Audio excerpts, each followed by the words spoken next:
very powerful people. You have student loan companies that are upset. They've been promised that student loan legislation will be reversed to their benefit.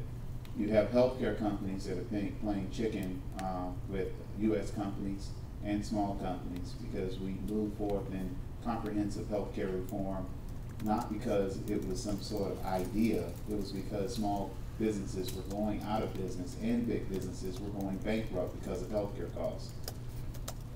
So now the excuse, as they use it, Obamacare or healthcare or whatever they want to call it, is the reason why they're jacking up premiums and co-pays right now, which will now bring about a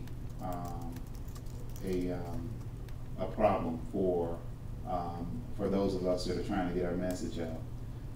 The corporate money that's going into this, am I answering your question? Okay, I just want to make sure. The corporate money that's going into this issue, into this election, should be a concern of every American. And I hope that the Congress will speak to it and it will become a political issue. It has not thus far, because people are saying, oh, that's just the Democrats whining. No, that's not the Democrats whining. That's democracy when it comes down to changing the rules in the middle of the game. And we know we tried finance reform. Folks tried to limit campaign contributions, tried to look at ways that we can take money out of politics. But in this cycle, the privileged have found a way to get that money in, and regardless of what happens, if numbers start to change, they just give more money to it, and there's not any real accountability. I have concern about it. I feel that there should be federal legislation even to lock down what the Supreme Court has said is okay. I think we're going to see some very scary people get elected this time. Should not have been elected, but because they took the position of the super minority, they found themselves in a situation where they rode the wave of perception into office. And we just have to fight against those forces, and I'm talking about that with a number of other things. I think people are really numb right now because they're upset about the position, the financial position the country's in. But I don't think that John McCain could have done a better job than President Obama in this case. So the option, the alternative, is not really an alternative.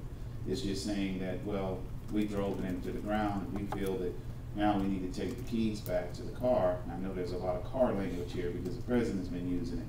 But I really think that's something that people need to think about. And you have folks that are deflated. The majority of people here in the state of Florida, 650,000 voters, Democratic voters over Republican voters. I mean, it's a no-brainer. Democrats decide to get out the vote and to mobilize, it wouldn't even be a question. I know the governor came a little earlier and he said something about people need to be united and get behind him and all of that language, but I think it's very, very important to know that the voter has to be mobilized in a way that they've never been mobilized before, and people are going to have to do things they wouldn't ordinarily do to move this, to bring some enthusiasm, to fight against what these corporations are doing right now. I gave you a longer answer than what you asked for, but I'm Baptist, so I just kind of go a little further. Congressman, yeah. Thank you so much. We're going to have to wrap this up, but we appreciate your coming and yeah. your time. So. Yeah, well, thank you so very much. I hope all of you are in this time of year enjoying our weather here in beautiful St. Petersburg. I hopefully look forward to your return. I hope you continue to follow this Florida race. Hopefully it will be some good outcome measures that you can all be proud of as Americans. Thank you so very much. Thank you. Ladies and gentlemen, we are going to take a 5-minute break as we transition into the Associated Press report.